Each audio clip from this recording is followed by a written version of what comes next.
Hey, what's going on, everybody? It's Wilhelm and welcome back to the channel for more Destiny 2 news and intel. And today's video is going to be your weekly reminder to jump into the tower as soon as possible, as there is some amazing items that are going to be disappearing tomorrow at the weekly reset. Some of these are free cosmetics that wouldn't be made available otherwise in this past week. Some of them are some god rolls that I think are very needed for all my new or solo players out there. So if you enjoyed this video, please remember to like, comment, and subscribe to the channel, and turn on the bell to post notifications so you never miss out on any future Destiny 2 content like this. You can also follow me on Instagram. They'll be linked in the description box down below. Remember, any of those things I just mentioned will also give you an entry into the next giveaway. On this channel, we do one every 1,000 subscribers, so you never want to miss out. And when we reach 100,000 subscribers on the channel, we'll be giving away a new console or video card if you play on PC. You can also stick around till the end of the video for the secret hashtag to leave in the comments section for another entry into the next giveaway for this video. Remember, I do those secret hashtags on all videos. So if you haven't done this on a previous piece of content on this channel, you can always go back, check out another video, and of course do it again. Or you can leave a comment down below on any of the topics of discussion in today's video. Always interested to hear all your thoughts, and if you have any questions, I'll always make sure to answer them in the comments, as I do respond to all comments. That'll also give you another entry into the next giveaway, or you can leave a comment down below on anything I might mispronounce over the course of this video. There'll always be something. Bungie never makes the names very easy, and everything being in capital letters just somehow messes with my mind. We did have those shaders over at 801, but nothing too special. XUR had a couple of unique items this week. If you didn't catch my Friday video, we had the Cold Heart Catalyst as well as the Traveler's Chosen Catalyst, and this has not been sold in a very long time, if ever. I actually can't remember the last time this was sold, and based on my research, it has never been sold, though I don't know if that's necessarily true, as I'm just asking Google, and sometimes Google's wrong, but at the very least, a very long time. Neither one of them are super meta at the moment, but certainly worth picking up if you don't have it. As far as exotics were concerned, this might be interesting come the armor rework, but unfortunately a 66 roll with a lot of mobility on a warlock helmet is not the thing you want. Heart of Innermost Light is a great exotic, but maybe not the best roll with 20 recovery, though probably the best overall as far as meta is concerned of the available exotics this week. And then a 67 on the Graviton forfeit. Also, strength is sort of lost on it. So not the best rolls on exotics this week, but we do have exotic ciphers. Over on Strange Gear offers, the Hawk Moon was not the best. Jade Rabbit is okay if you're playing no shield PvP Crucible. Hard Light is unique, so always worth having. The Colony is a troll weapon, but also sort of a glitch weapon, and occasionally you'll run across an enemy that has a shield that cannot be taken down unless you have a buff active, something like the Gatekeeper encounter in Vault of Glass.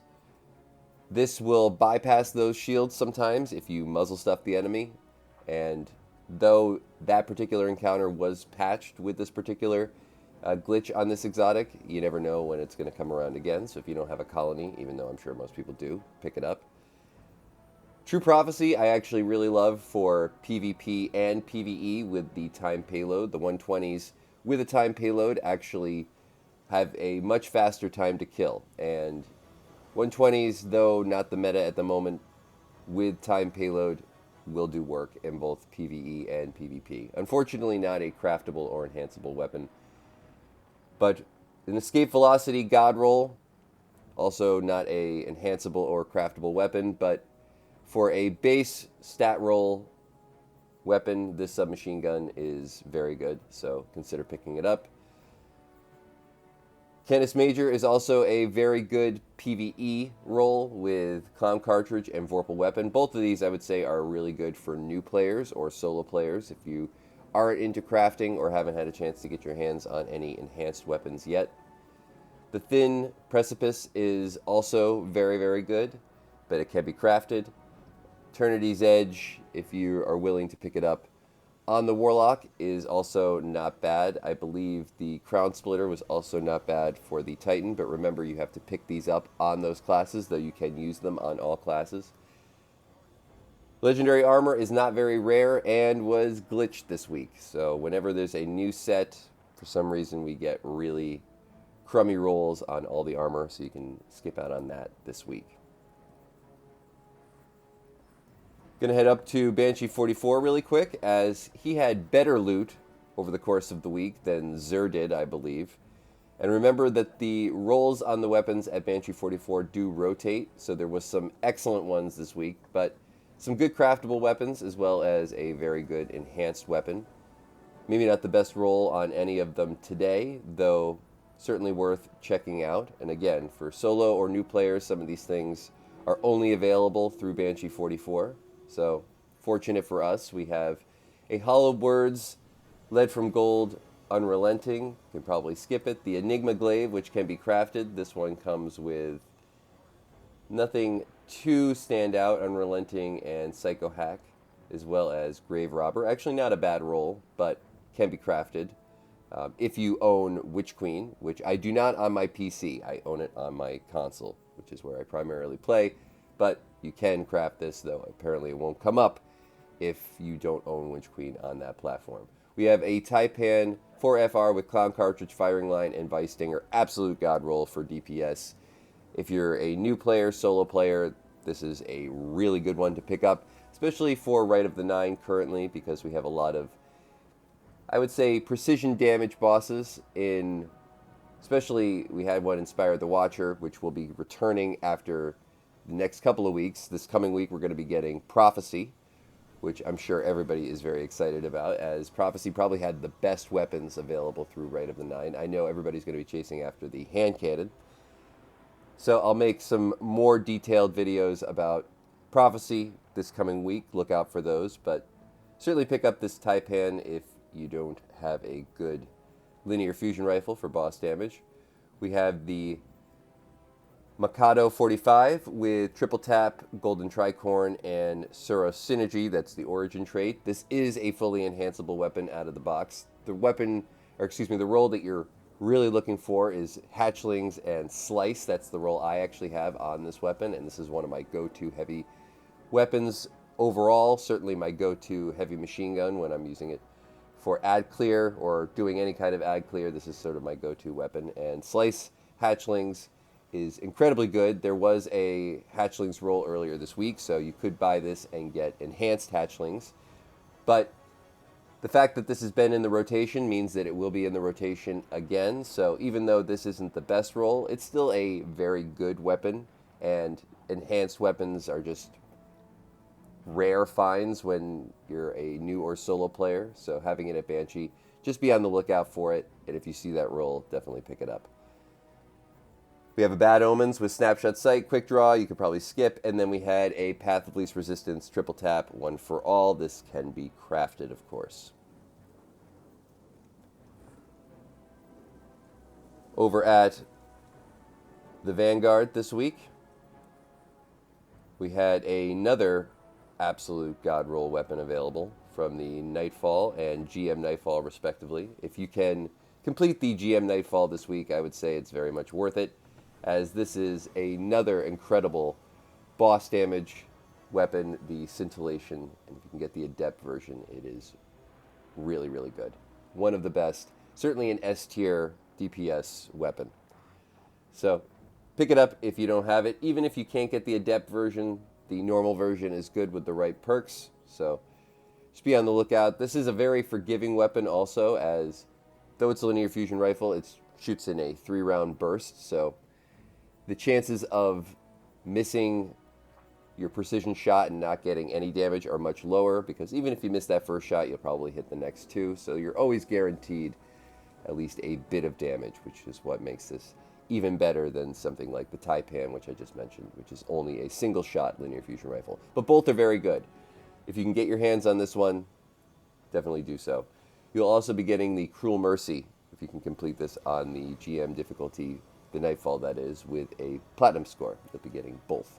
If you get a Gold score, I think there's a chance to get both, maybe one or the other. I'm not totally sure about that, but certainly worth still trying to farm for the next 24 hours before the weekly reset.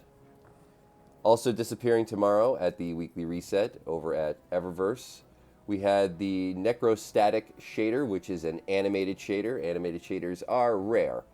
What do I mean by animated shaders? Just that. It actually has a very cool look that moves around on your character, so definitely worth picking up. This is a very cool one. I did not have it. I picked it up this week, and though I don't have it currently equipped because I have another really cool animated shader on my character, this is a good one and a very rare find indeed. So make sure to pick it up before tomorrow's reset, as it will be disappearing. For Bright Dust also, we had the Overgrown weapon ornament for the Outbreak Perfected.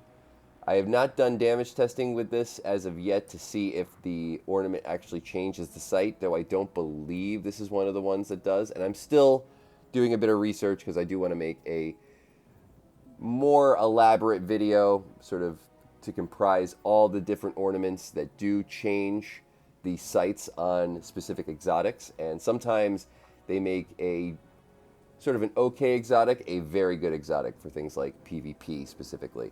So one that I would mention, freebie, is the Forerunner. That's one of those ones that has a sort of a wide reticle normally, and there are some ornaments that will change the reticle to a much smaller one, and that weapon hits so hard that if you can get a smaller reticle, it's going to make it much better for hitting those headshots, so it's going to be incredible in PvP. But that'll be for a later video. Though this is a very cool ornament, I don't believe it changes the sight, but let me know in the comments section down below if it does and you've tested it. We also had some other unique weapons and, cosmetics this week. Cool ghost shell, cool ship.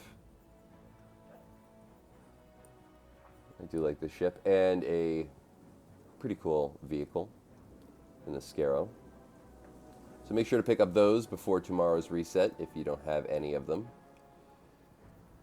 We had Trials of Osiris this weekend, and with it a pretty good hand cannon, in my opinion, for, I would say, both PvE and PvP, though I'm sure people will argue with me that this is not a PvP-focused weapon, though I think it's very good, as any hand cannon that shoots in a burst, so anything that has those, like, 2-tap or 3-tap shots, I think they're just so forgiving, especially if you're playing on a controller. So for my controller players out there, I would actually very much recommend the, the Exalted Truth is now the hand cannon this week.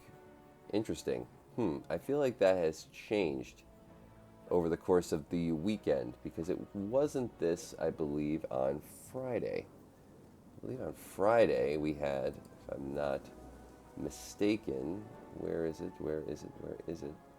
A different hand cannon. It wasn't the Igneous Hammer. Interesting. Let me know in the comments section down below if that did change over the course of the weekend. I'm trying to remember what weapon it was. It's not any of the... Oh, it was yesterday's question. So this has changed. I don't know if it's rotating daily, but we did have yesterday's question on Friday.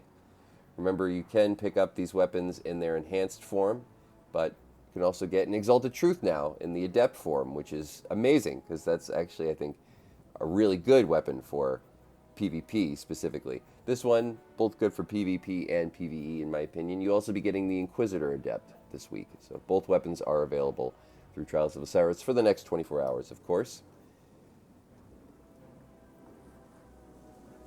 Now there is another very cool shader. If you notice, I have a pretty cool one on myself that's animated, but this is not the one that I'm talking about. There is a really cool animated shader that is available for free. All you have to do is go to Bungie.com under Redeem, and you will be able to actually buy this fully animated shader that changes colors. I believe it goes from purple to red to green to blue, just up and down your character. So I'll make that code available in the pinned comment. Please check it out down below if you're interested in that shader. I believe it's for this month only, so keep that in mind. And then we'll just do a spin around the directory really quick.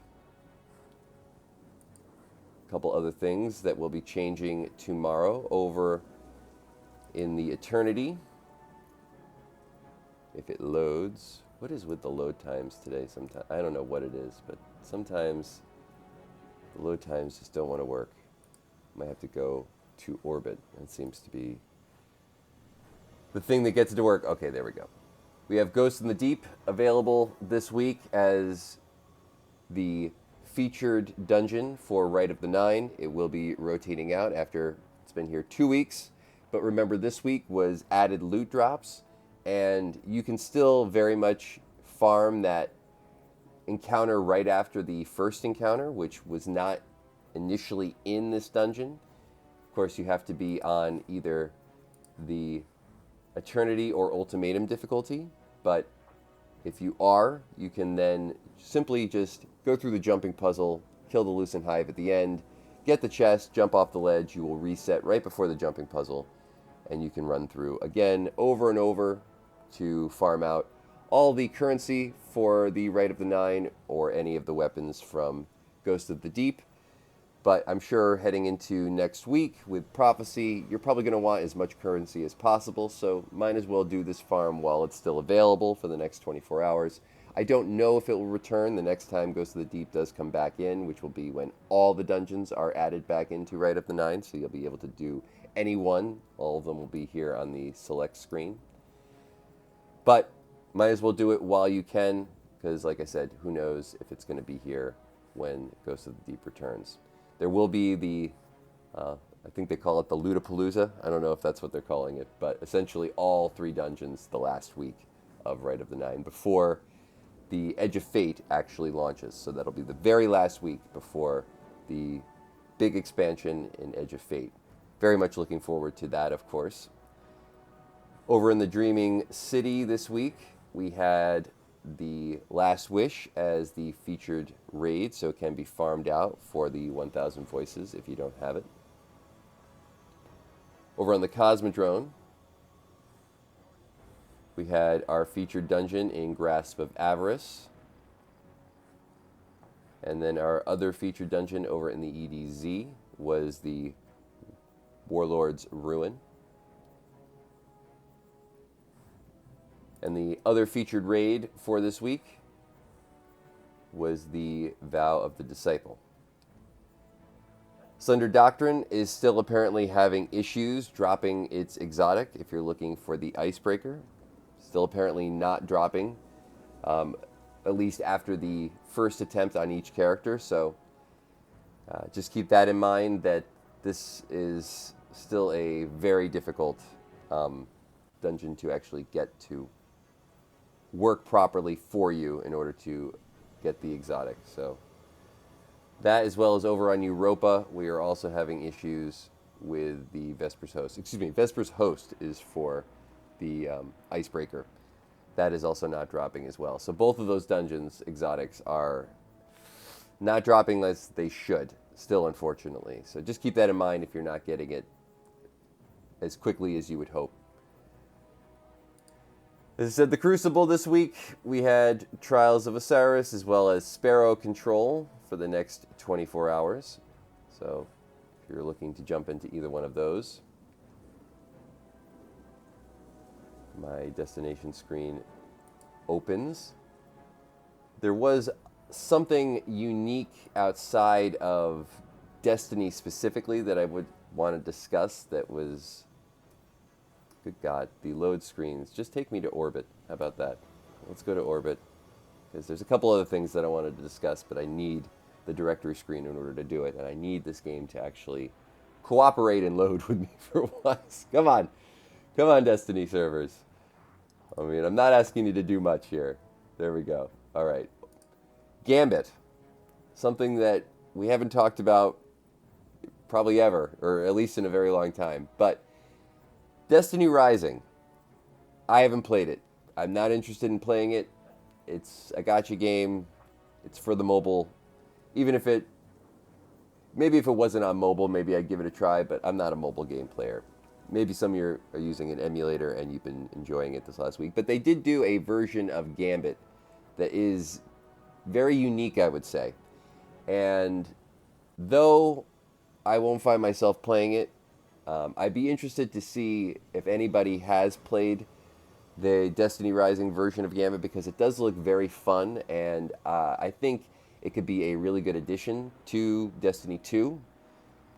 If maybe Bungie can get their load screens working properly, maybe we could get an updated version of Gambit, and something like Destiny Rising has it. So I'd just be interested to hear all your thoughts and comments down below about that specifically. If you've seen any gameplay from it, if you've played it yourself, just trying to get some feedback, and of course any of that will give you another entry into the next giveaway for this video. But it is very interesting what they've done with that version of Gambit. And then lastly, the Vanguard, the Nightfall, and GM Nightfall this week was the Warden of Nothing. This is a very easy farm to do, can be done solo on lower level difficulties, even solo on the GM if you're a really good player, but certainly an easy one to farm out on the GM if you are in a group.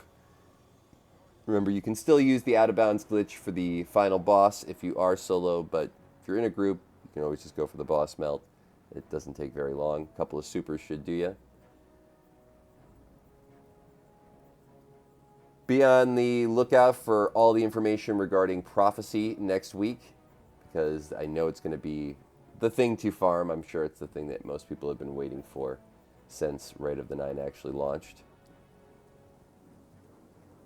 But that is going to conclude all the information in today's video. Hopefully you found something in this video helpful. I'll just show you my shader that I currently have equipped really fast, because I think it is excellent. But please remember to like, comment, and subscribe to the channel, and turn on the bell to post notifications so you never miss out on any future Destiny 2 content like this. You can also follow me on Instagram, as I said before. It'll be linked in the description box down below.